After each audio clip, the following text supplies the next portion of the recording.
Good evening and welcome to Video Games Live. This is kind of the halfway point if you look in our season program of our Sports Spectacular season. So we've got 8 concerts on that part of the season and this is the 4th one. So thanks for being here tonight. I'd like to give a big thank you to Dr. Kristen Huff as she is the official sponsor of our sight reading concerts.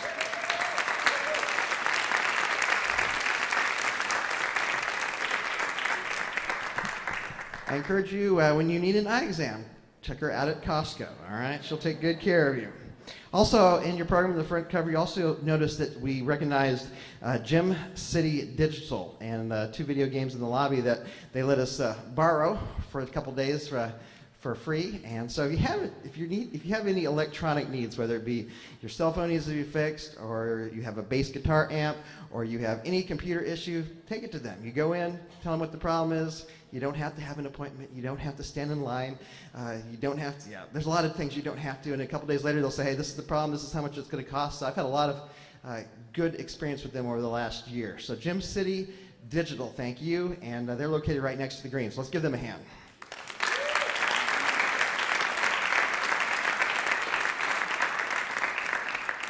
Also, if you go into their store, there's a bunch of arcade games just like they have out here. So kind of a nice nostalgic feeling. And speaking of nostalgia, as I planned this concert, it's kind of like I'm not as old as the oldest computer, but I'm older than Pac-Man. But yet, the games you hear tonight is kind of like one of the soundtracks of my lifetime. You think about a specific game, you think about a specific time in your life. So those of you in the audience will probably feel more nostalgia than those on stage tonight. So I think you'll have a good time as we go through the history of video games. Also, that first song we played tonight, that was not a sight reading. We did work on a couple songs ahead of time, so that's one that we did learn. We did a concert 2 years ago on Marvel Music. That was our first sight reading concert. The last 2 have got postponed because of COVID, but we're back to it. So 2 years ago, about today, we did the Marvel concert. So there's lots happened in the last 2 years, hasn't there been? Yeah. So let's talk about video game history. First of all, there's mention of a coin-operated video game in 50 AD in Alexandria, Egypt. There was a Greek mathematician that made it where you had to put a coin in, it fell in a thing that flipped the thing, and you got some holy water. So back 50 AD, but even before that, 350 BC, in the court of Alexander the Great, there was a coin-operated machine that had balls that moved, and sometimes you could double your money by putting money into this coin-operated machine. But then, in 1871, a British inventor was granted a U.S. patent for his improvements in bagatelles, and that was the first pinball machine.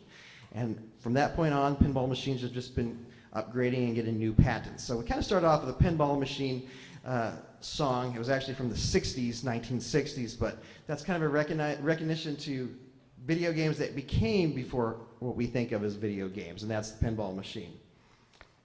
So let's talk about the age of the video game. First of all, there were supercomputers like this one.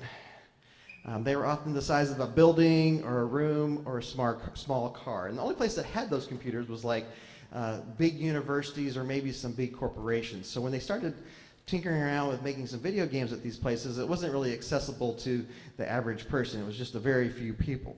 One of the first video games is what we call, and it was created in 1958, called Tennis for Two, and this is what it looked like. And so there was kind of a net line, and you had 2 omnispheres or something that you would play with the ball. Again, it was just at the elite level, like at MIT, places like that. And then, in 1960s, kind of what they call the first video game was called Space War. It was fun to play, but again, only accessible to college students on campuses that had access. So there you have it. They actually made that into an arcade machine later, too. And then eventually in 1971, that was turned into an arcade game. By the 1960s, also millions of Americans had invested in television sets for their homes. And engineer Ralph Baer was certain this technology could be used to play games as well. So at that time, he created the first kind of Magnavox system. And that's what it looked like there. And they actually had overlays where you would get the machine and then you would take an overlay and put on top of your TV screen and play it. It didn't do real well because they didn't market it very well. People thought you had to have a Magnavox TV to play the game. So again, it didn't do very well. But then in 1972, Atari Incorporated was formed, and they came up with the game Pong. That's the home console, and so if you bought it for home, that's what it would look like. And it became pretty popular, partly because they marketed it with Sears and Roebuck Company, so you could buy it in the Sears catalog, and it was marketed for all games. So that Pong and Atari is kind of known as the first video game. And in what we are talking about tonight, it was the first game with sound. Quickly, they turned it into an arcade game that kind of looked like this, and they installed it at a tavern in, I can tell you, it's in California somewhere, and after the first day, it quit working, and the guy's like, hey, you got to come fix the machine. Well, okay, he went over, and it was already full of coins, and that was why it wasn't working. It was so popular. So that's kind of where things began. Next up, vintage arcade games. Basically from 1978 until the end of 1983 is known as the golden age of the arcade video game. And so I was born in 72. I was about my son's age in 83, so that was kind of the sweet spot. And I grew up in a little tiny town in Missouri, and I'll show you a picture here of kind of Main Street.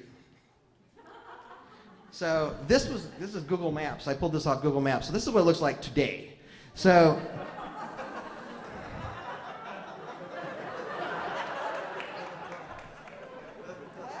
that's my home. That's my home. So if you go way back on the hill there, the medical doctor's office is on the left and the dental office is on the right. That's where my dad's office was, and that was the doctor that delivered me in the medical office right there. So I'd go to my dad's office after school, and he'd give me a couple bucks, maybe $5 if I was lucky, and I'd come down to this little barn here.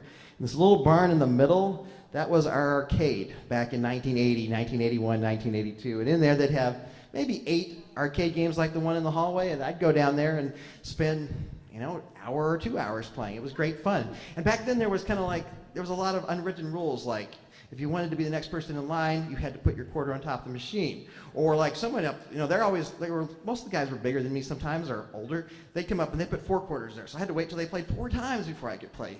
I see Elliot shaking his head. That's kind of, so I was thinking about it, I hadn't thought about that for 30 some years, It was a repair shop, car repair shop on the right, and that's the United States Post Office on the left of Bourbon, Missouri. So that's where my arcade games began. So this next set of games is kind of homage to those. So first up, like I said, Pong was the first video game that had sound.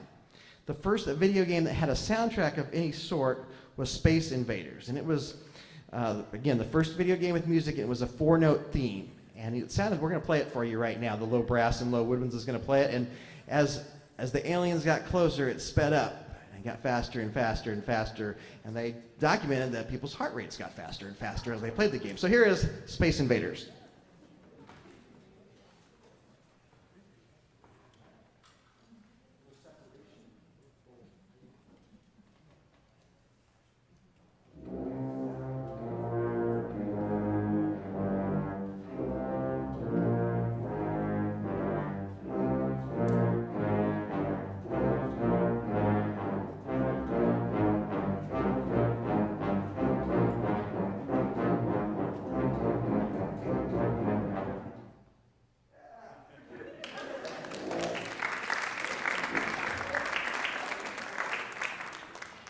So if you notice here, we have a whole table of prizes to give out. So we're going to start with those. So if you put your name in the hat, you're eligible. So the first prize is a kind of a little Legos type thing of Space Invader. As soon as your name's called, come up because we're going to be moving through quick. Uh-oh, she's not here. All right. Art Cavanis, yes.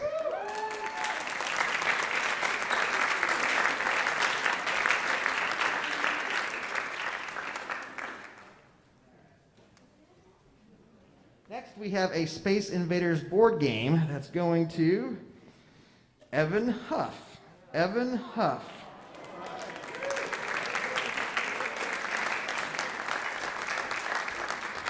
Just one note about these prizes, in case this is not what you've been dying to have all your life. It's pretty close to Christmas, so you can re-gift it or give to your nephew or niece, or if you don't really like it, just put it in the Toys Toys for Tots or whatever it's called, or so there's plenty of applications for them. All right. Next up was the first soundtrack. That was just those 4 notes. That's all that happened in that song. Then the next game kind of had a real soundtrack with multiple tunes. We're going to play a couple of those tunes from Rally X.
So we have a Rally X handheld video game that's going to go.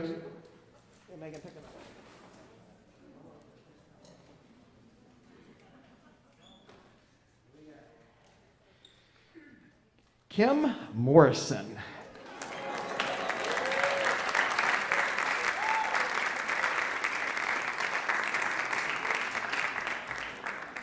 So just going back a minute, Space Invaders 1978, Rally X 1980. Also in 1980 came Pac-Man, which undoubtedly is the most popular video game of all time in terms of pure pulp culture, with more than 100,000 units being shipped to the United States from Japan. Noah and Becca Schull are going to play the melody and kind of the accompaniment to the opening theme of Pac-Man in just a second here.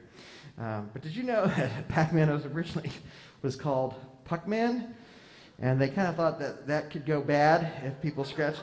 So that's why they changed it. And also, did you know that the Pac-Man was created by the guy that created Pac-Man? He was eating a pizza.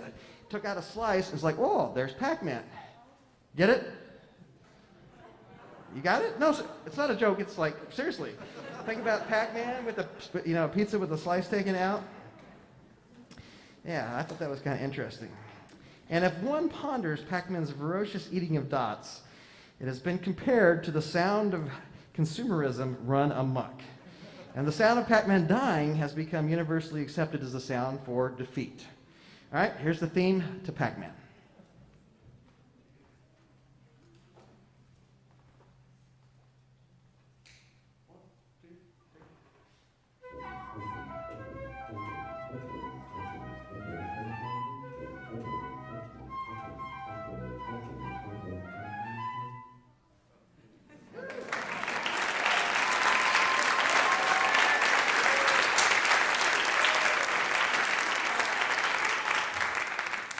Again, that was not sight reading. I emailed him that a couple weeks ago and said, "Hey, can you learn this?" And sure enough, he came back the next week and had it learned. All right, first up is a handheld Pac-Man game. And I grew up, had a machine just like this little guy here. Now I'll pick one.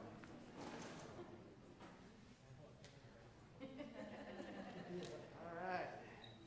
It goes to Jacob Mouget.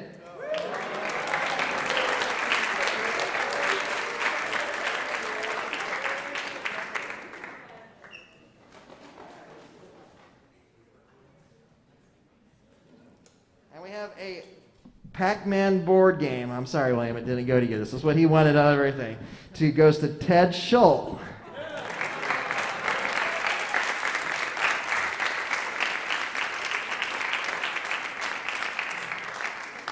right. So I asked the kids a week or so ago, I said, how many of you have ever put a quarter in a machine to play a game? And most everyone raised their hand. So that made me feel good. I was excited about that. How many of you have played Frogger in the arcade before? Frogger. All right, here's one of the themes from Frogger.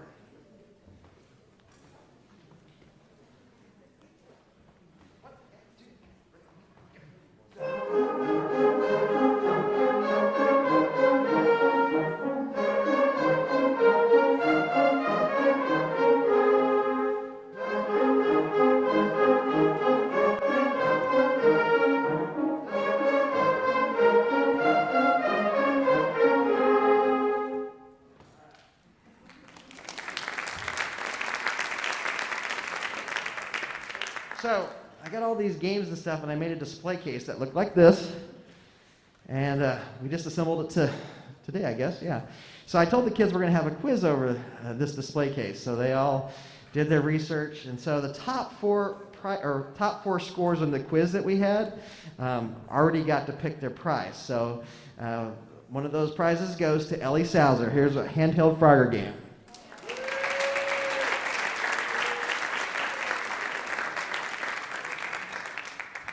So Frogger, 1981. Donkey Kong, 1981. Donkey Kong was the debut of Donkey Kong and the Mario characters. I don't know if you really put that correlation together. And early on, that game, when it came out, saved Nintendo from bankruptcy. We're going to play 4 different themes from Donkey Kong. You'll hear the game start, radar, 25M, which I think stands for like 25 minutes of just continuous of that. And then the hammer, you know, when you grab the hammer and you go by, so you'll hear those 4 themes.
All right, we have a Donkey Kong plush toy, and that got chosen by one of our winners of the display case quiz, Jacob Schull.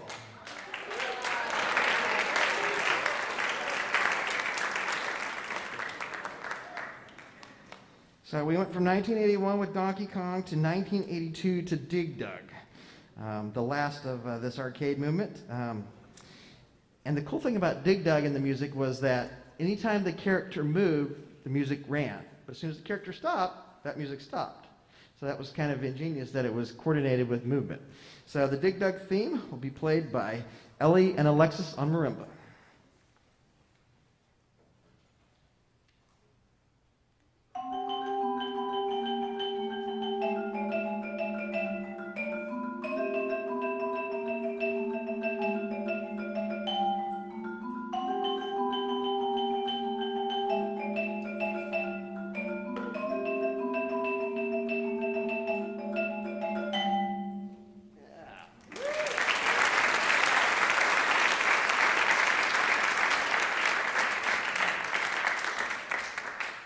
Now we have a handheld Dig Dug game going to Bert Wright.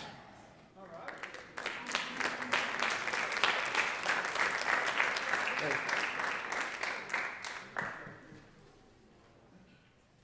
right. Now we officially get to the sight reading portion of the concert. All right. First one is actually a jazz band arrangement, but we're going to do it with the whole band. And that is the Peter Gunn theme from, it's the 1980 or 1958 Peter Gunn theme that was used in the 1983 arcade game Spy Hunter. How many of you have played Spy Hunter? All right, pretty popular game. A couple things to note about that game. It was the first video game, arcade game, that had stereo sound. Essentially, one channel was dedicated to all the stuff that was happening in the game, the car and the helicopters and all that. And the other channel was just for the music. But did you know that originally that game was supposed to be a James Bond themed game? And it would have James Bond music, but they couldn't get the rights to that. So they didn't get the license, and so then they used Henry Mancini's Peter Gunn theme. An interesting thing to note about, actually let's play it for you. So here is the Peter Gunn theme used in the arcade game Spy Hunter.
couldn't find my score on that one, so I felt like I was kind of in the dark myself.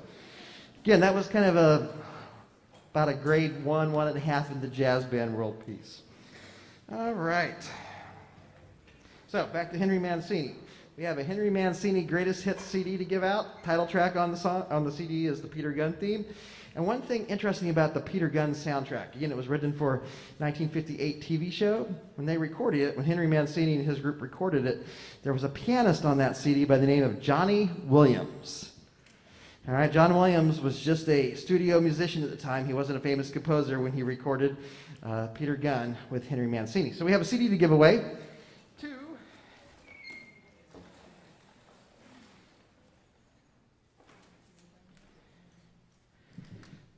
Emily Christie.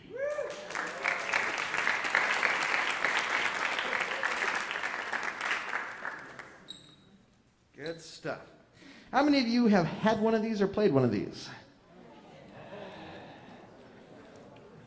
Yes. The Simon game, kind of based on the Simon Says. So originally, it was based on these 4 notes. An E for the blue key, C sharp for the yellow key, A for the red key, and a low E for the green key. So we're going to kind of do our own thing tonight. I'm calling it a reverse Simon game. So there's 4 saxophone players that know their note, and when I lift up their color, they're going to play the note. So we'll see how that goes.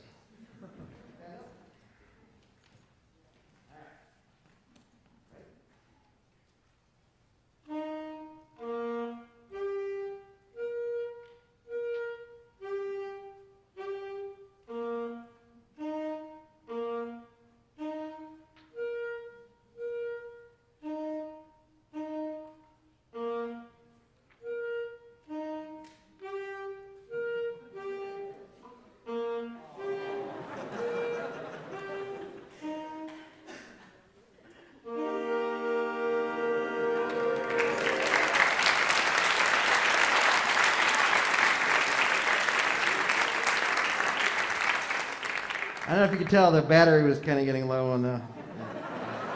How many of you had a video game and it got dead and you had to open it up and take the battery out and lick it and put it back in so you get some more hours? Yeah, especially. That Pac-Man game like I gave away, I did that numerous times on that game. All right, we have a handheld Simon game that's going to go to... Let's see, Emily, grab a name.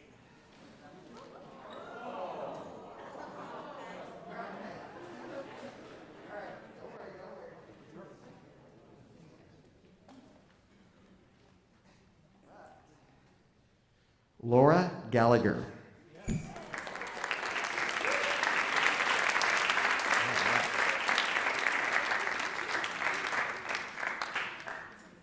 How many of you had one of these games? So after the Simon game came out, they came out with this game Merlin, and not only could it do that, it could do 6 other games, but it was never that great. How about this one? I had that game. That was a hockey game. They had hockey and football and some other ones. I actually had a football game that had 2 people could play and it was facing each other, but I can't find a picture on the internet of anything of that. So in honor of this hockey game I have, we're giving away a basketball game of that same series. And they have, you can get all these games brand new still. It's crazy. All right, so here goes the basketball game.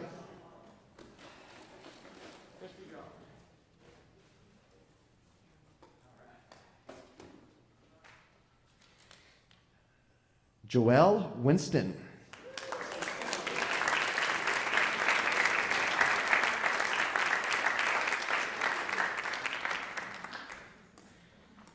So I don't know exactly the official timeline of how this came about, but so I was a kid going to a little tiny church school and I was going to the arcade, and then our school got a computer. We got, I don't know if it was even a Commodore 64, it was like a pre-Commodore 64, I felt like. And we had to do typing, you know, the letters were falling from the sky on this machine, and we actually had a cassette player that you put the cassette in and you press play, and that's how you load your game up. I had one of those in the display case. And then after the school got it, somehow we got my mom to get it for us, so we had a Commodore 64 that looked like that at home, and it had the cassette player and the cartridges and the disk drive. And man, we got hundreds and hundreds, we got tons of games over the years. My mom credits that computer helped me learn how to read better. Because back then there was no YouTube or internet where you go on and learn how to the tricks of the game. So it came with a pamphlet. So you take that, you had to learn how to play the game from the pamphlet. So I take those to bed at night and read them over and over. Played hours and hours of that game. So then I was thinking about this when I was talking about today. I eventually went to boarding academy for 4 years, and by the time I went to boarding academy, that was kind of the thing of the past. But my mom kept it. We'd play it when we get home, and eventually she bought 2 systems so we could divide it between my sister and me. So just recently, I took them over to my sister's house. Is my sister here tonight? Yep. So it lives in my sister's basement. So, and then I could talk hours. But the Commodore 64 was very, very successful. Again, it wasn't marketed just in a computer store. It was marketed in like the Sears catalog and places like that. And it sold, it's I think still like, it's just, it has the Guinness World Record as the highest selling single computer model of all time, with independent estimates placing the number sold between 12.5 and 17 million units. Obviously, there's been a lot of computers sold over the time, but a specific brand, that was a huge one. And there was over 10,000 commercial software titles have been created for the Commodore 64. Let's see. And also, that model had 87% recognition by the brand name. So in honor of the Commodore 64, we have a C64 Mini, and I was just playing this with my son last night. This is like a plug-and-play Commodore 64, and you can download games. It comes with 64 games appropriately, and this system's going to go to... Mix these up good.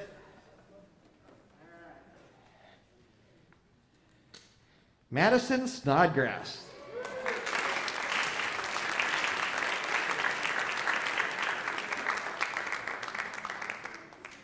Good stuff. All right, on to Tetris, 1984.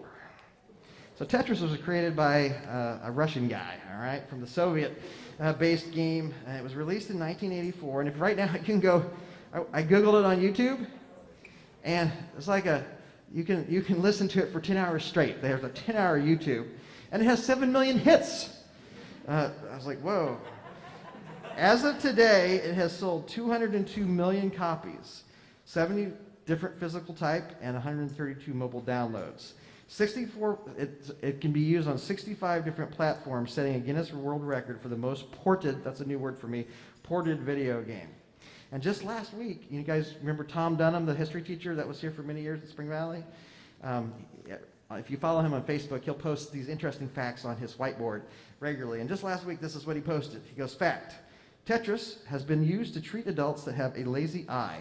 Researchers studied the effects of using a video game that forces both eyes to work together, and they found that the patients treated with Tetris showed a 4-fold improvement in their lazy eye compared to those who were patched. 1989 was the first when Korabushka was first used, and it was really used when it came out. Tetris came out for Game Boy, which really boosted up its sales. So here's Korabushka from Tetris.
that's kind of a middle school, easier type song. So if you wonder how they can sight read it relatively decently, it wasn't perfect.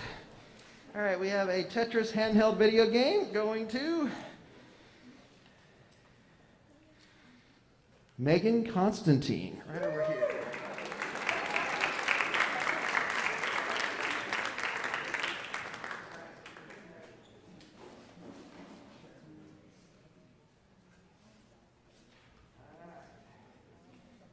We have a Tetris board game going to Jude Stats.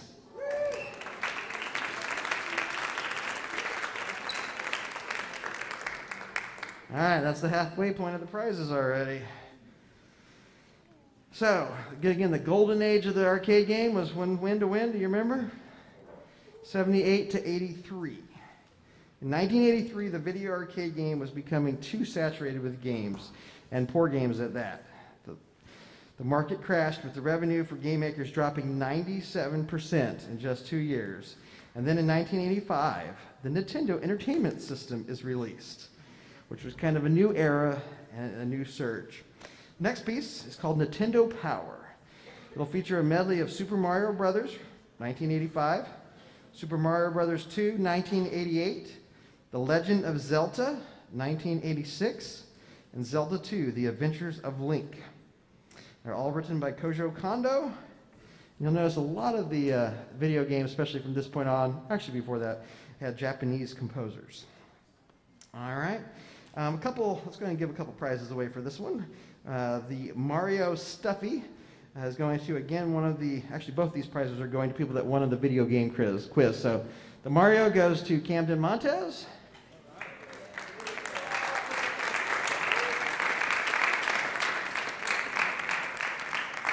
And then we had one musical instrument in the display case, an ocarina. In 1988, The Legend of Zelda Ocarina of Time for the Nintendo 64 featured one of the first instances of music making as a feature of gameplay. We're going to talk a little bit more about this when we do our Star Wars sight reading concert, of when music is not just background music, the music is part of what's happening in the game or what's happening in the movie. So we'll talk more about that later in Star Wars, but you go and you actually play the ocarina. So Sophia Schradell, she did quite a study job on this display case, and she had the top score, 24 out of 27, and she knew exactly what she wanted. So I asked her tonight, are you going to go home and play the ocarina? And she's going to. So here's your ocarina, Sophia.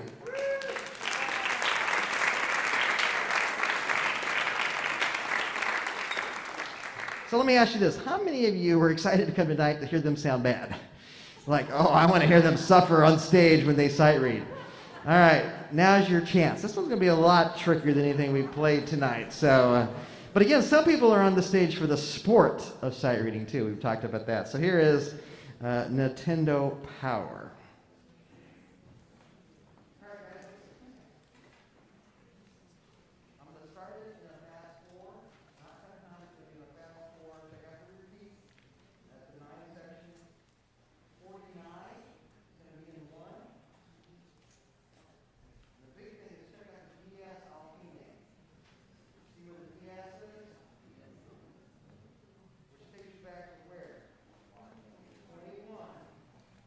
Then we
little bit of work. You could still hear the themes, even though there were some mistakes. They did a good job. We started together, we stopped together. A lot of transitions, so that was good. That was a tough one. Next up, Super Mario 64 main theme. Came out in 1996. One of the first games in 3D of the Mario series. During its first 3 months of sale in North America, the game sold more than 2 million copies and grossed $140 million, equivalent to $231 million in 2020. In the United States by December 1996, becoming the best-selling video game of 1996 in the United States. The Spring Valley Academy Stage Band is going to play a version that we have practiced of the Super Mario 64 main theme. Our trumpet teacher was supposed to be here tonight playing first trumpet in the solo, but he was not able to be here, so Zaid McIntosh is stepping in to play first trumpet in the solo tonight. Here is, yes.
We have a Super Mario Christmas ornament.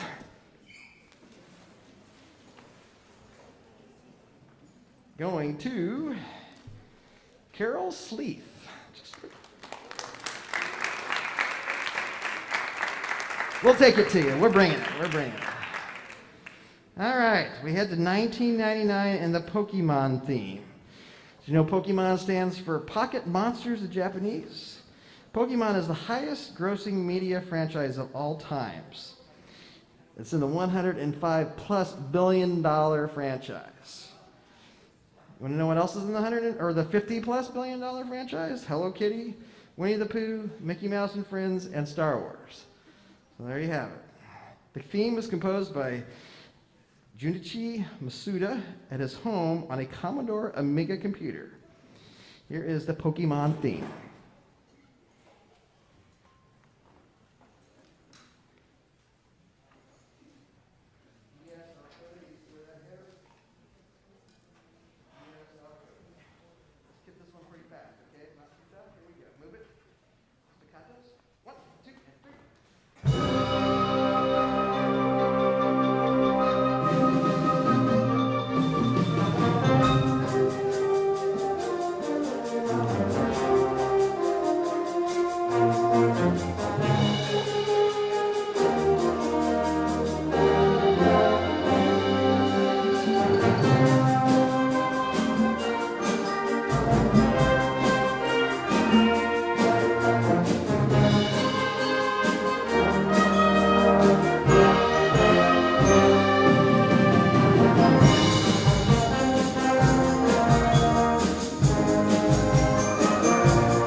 I think I first got this ideas when you're a band director. Sometimes you go to sight reading conventions where they put together like kind of a music festival of top middle school or high school musicians, and they come together and they sight read music like this, and that kind of gives band directors an idea of how your band would sight read it, sort of.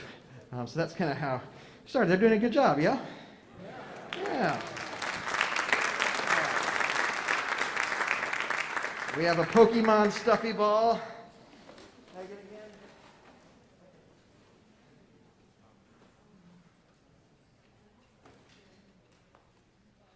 You got two? All right. This one here gets it. Sorry. Goes to Connor Furman.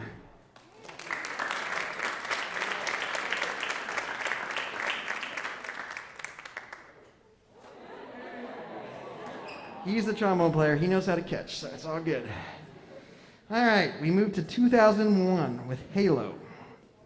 Halo is an example of a video game having a soundtrack equal to that of a film. It's about this time that composers at really bumped up the level of the soundtracks because they could do more. Before it was like 8-bit or 4-bit or 16-bit, and then eventually they could do full orchestral soundtracks. This one specifically used the medium of Gregorian chant, and it became so popular that Gregorian chant even became popular again because of the video game becoming popular. So we're going to start off with the Halo theme from 2001.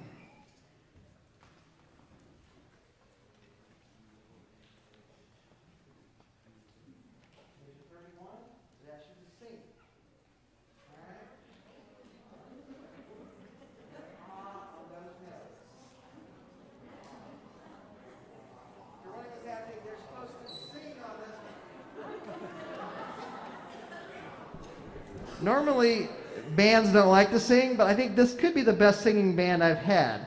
There's a lot of good singers in it, so let's see what happens. Quit whining.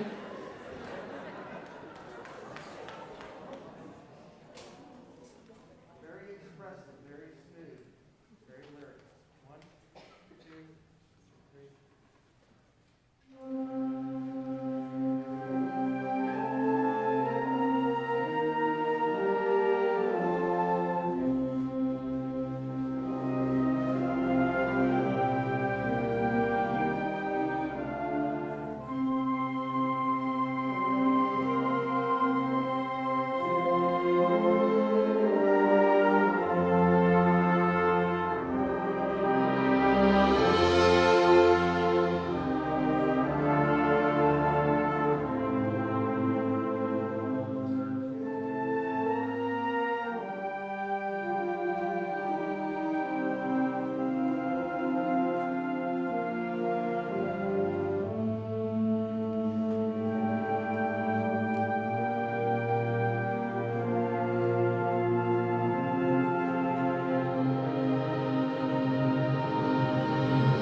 Some nice moments in there, yeah? All right, we have a little Halo toy to give away.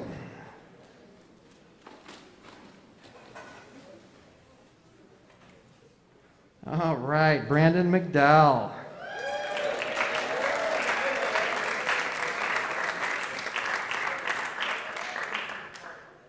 All right, 2007, Halo 3.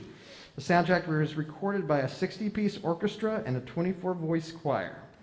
Before we play Halo 3, I'm just going to do a little offering call. I debated on whether or not to call for an offering tonight over the last couple days. I like to just have a fun concert, give a lot of stuff away, but I'm like thinking, I love that. I love giving stuff away, and I wanted to make sure you had the chance to give stuff away. I thought that was my gift to you, is to give you the chance to give. I'm serious. Isn't it the most fun, like Christmas is going and getting stuff for people, not getting? So yeah, this is your chance to give to the band department. So I thought tonight that if you were to go to an arcade today for about an hour and a half, most games nowadays are like $1 or $2 just to play. So I'm thinking 10 to 15, 20 bucks is about what each of you would spend in an arcade. But so just think about giving something like that. So during this next song, we have some people that are going to collect the offering. Thank you for your generosity. And here is Halo 3.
One of the tough things about conducting in a mask is when you need to lick your finger to turn the new page, there's no option, but I just got to remember to do that.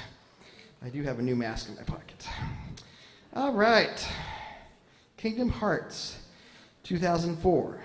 What happens when you mix animated Disney characters and characters from the video game Final Fantasy? You get Kingdom Hearts. Here's the theme song from Kingdom Hearts, which is Hikari. Hikari is basically a pop folk song. Got that? All right. Let's do it.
For me, that's my favorite song so far tonight. Most of these songs I've never done before.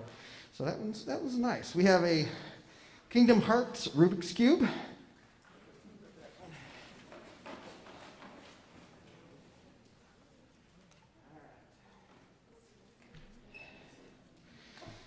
Jack Gallagher.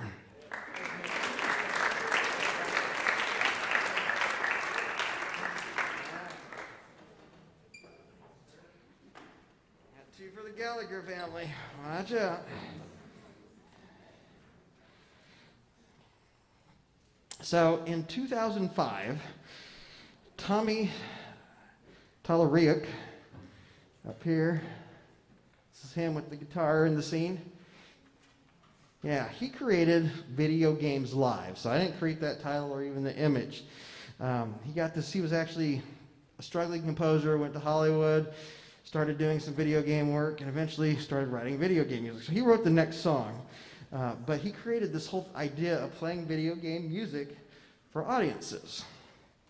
The first concert debuted in 2005 at the Hollywood Bowl, with the Los Angeles Philharmonic Orchestra performing to an audience of 11,000 people. Video Games Live has performed over 420 shows internationally, with the biggest audience at the Bird's Nest in Beijing, China, with an audience of over 30,000 2 consecutive nights. So that's Tommy. He's the guy that did it, and he wrote the next song, which is Bounty Hunter from Advent Rising. 2005.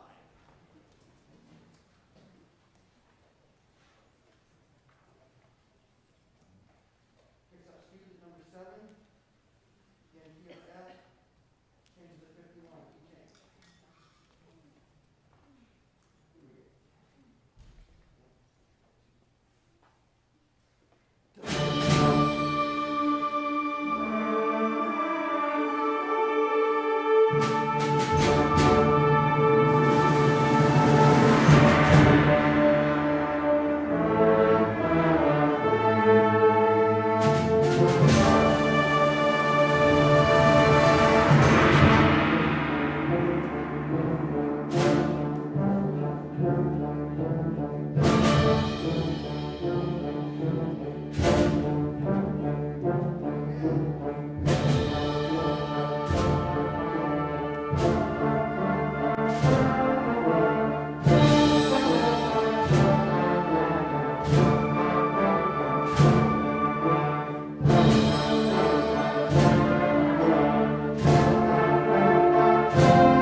All right, we have a Video Games Live CD. Going to Julie Johnson.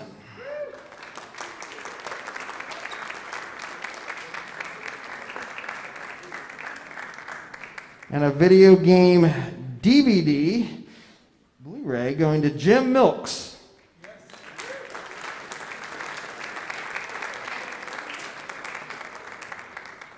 So we're up to 2009. How many of you have played Angry Birds on your phone? Yeah, a lot of hands, right? The video game Angry Birds was released in 2009.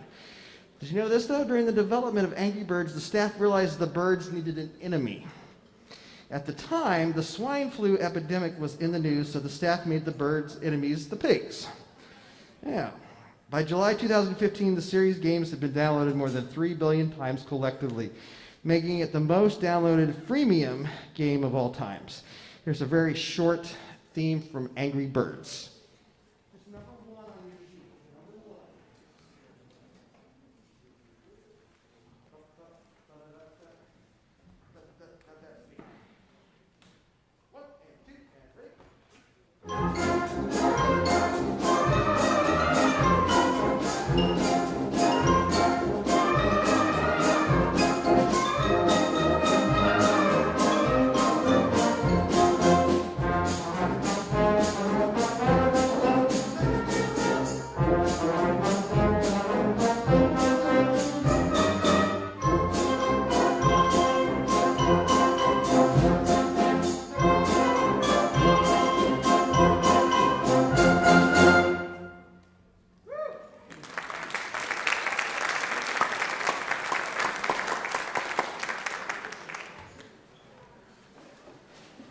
I'll confess, the only Angry Birds game I played is the Angry Birds Star Wars game.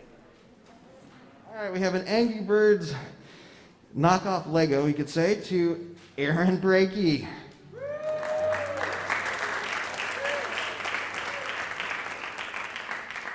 All right, we're on to 2011 and Minecraft. In my house, it's all Minecraft. You see the boy there with the Minecraft shirt? So we had a Minecraft birthday even this year, so that's a big deal. So the music you're going to hear tonight is from the alpha version, so meaning the very, very first Minecraft soundtrack and game when it came out. So we'll see how that goes. Let's go ahead and give that the Minecraft CD away right now. So I'll tell you one thing, if you go on eBay, the CD is selling for a lot more than I even got it on Amazon. Collector's item. Going to J.U. Ringizi.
Interesting is all I have to say.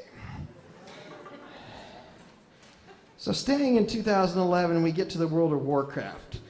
But before we talk about this, I have a cool story. So this is a great one. So in the display case, I asked the kids, what doesn't fit? And this is the item that didn't fit. So let me tell you a story. About, let's say 4 years ago, I went to worship planning committee at Kettering Church, and Patty McCoy was like, did you know that you have a YouTube that's got like a lot of hits or whatever? Like, what are you talking about? He goes, yeah, it has like 140,000 hits. I'm like, what are you talking about? So normally, Praise Orchestras is a concert. We live stream it. We post it. 500, maybe over 1,000 on a good day. On a good, for all time. This one has like 140,000 hits. I'm like, what is going on? And it was our WOW worship concert. And so somehow when people search for World of Warcraft, WOW, they come up and you read the comments like, this isn't World of Warcraft. What is what? It gets pretty crazy. But man, we've reached, nowadays, it's already up to, I checked the other day, and it's up to 275,000 hits. Yeah. Unfortunately, we did the same concert like 6 years later, and it's even better, but it's just that very first WOW Worship ones. So, in honor of WOW Worship, we're giving a WOW Worship CD away. So that's why it was in there. Nothing to do with video games except World of Warcraft, WOW Worship, yeah. So we've reached a lot of people. So last prize of the night.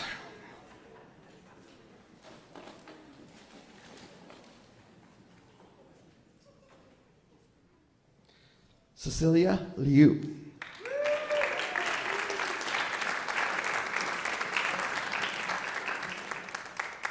Special thanks to Mrs. Doria for handing out the prizes tonight.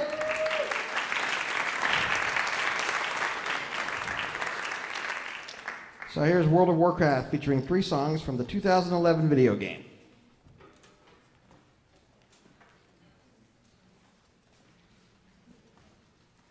This is one of the few grade 3s. So this band, 2021 SVA high school band, grade 3 is right where it's kind of our sweet spot. We can do a 3.5 to grade 4 type music. A lot of the stuff you heard tonight is 2.5. So it was very accessible sight reading. This will be a little bit tougher, but I still think right at our sweet spot. Major 64 is going to be in 2, 6/8. Check that out. Major 8, we have repeating. And 1-on-1, we got to repeat. Next time only. Here we go.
As you can tell, a little bit tougher.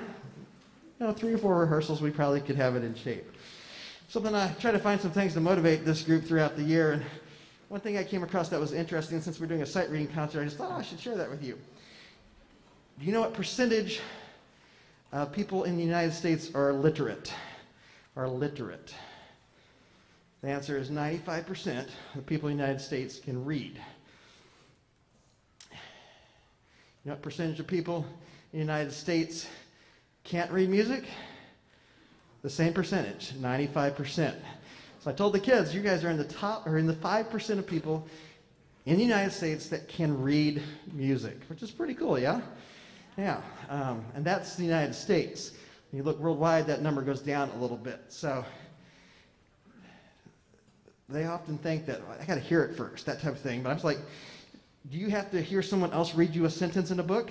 No, that's just like music. You should be able to read it, boom, just because you know how to read. You know what those words are in a book, you know how those notes are. So I think that's a cool concept. StarCraft II, The Legacy of the Void, 2016. Interesting about this song, I thought, was musical themes associated with certain characters were used, which is a concept borrowed from the composers such as John Williams and Richard Wagner. We'll develop this idea more about specific themes with specific characters when we do our Star Wars sight reading concert on May the 4th. Here is StarCraft II.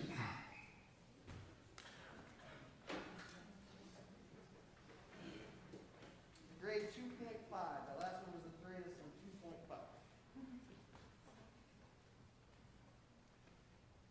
Josh, you drive it? 36, if I'm not silent, there's a pickup for 37, and 37 is a key change, okay? That's our road map. Right there. 1.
As we were playing that, I thought, I'm sure we're not the first band to give a sight reading concert, but I bet we're the first band to give a sight reading concert with mask on.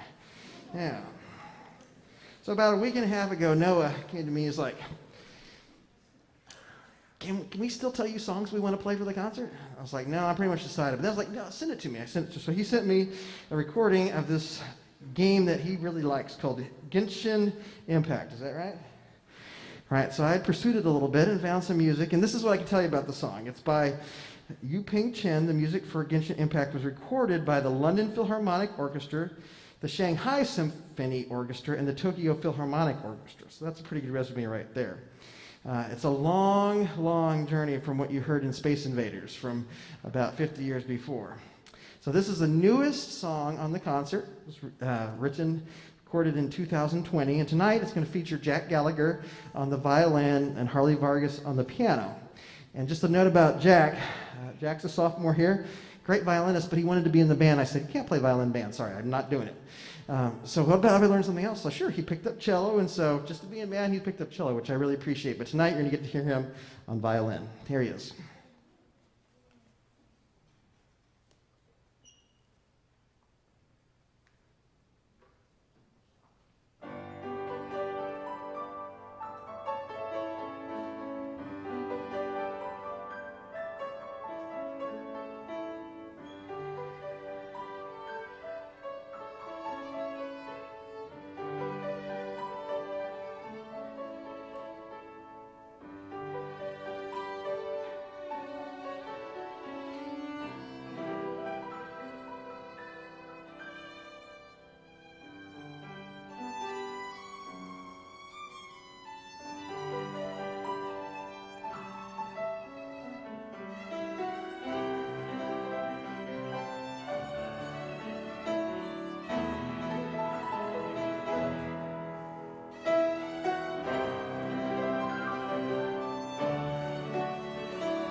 Yeah, good job.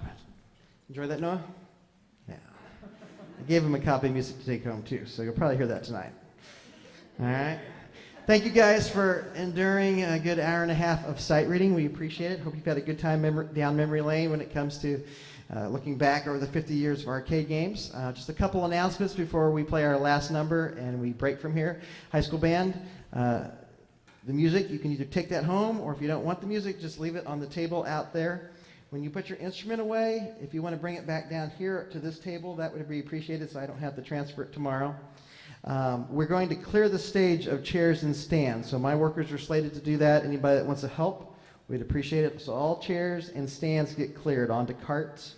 There's a kindergarten program here tomorrow morning that we're getting ready for. What else? Also, today was the deadline to turn in the permission form for the band and choir trip, so if you haven't done that, we have some forms out there on the stand. You can get one of those, fill it out, turn it into me tonight. And if you have questions regarding that, I'll be right here to answer any questions you have regarding the trip. We're going to end tonight with a piece called Epic Gaming Themes. We have played this 3 different times in band rehearsal. It's a pretty big piece with a lot of stuff, so we haven't mastered it by any means, but we have a little bit of a handle on it. You'll recognize some of the songs, and especially the last one, the Baba Yetu. The choir sang that last year in the spring, and it's the Lord's Prayer in Swahili. Is that right? So thanks again for a great evening. We've had a good time, and we're going to end with Epic Gaming Themes.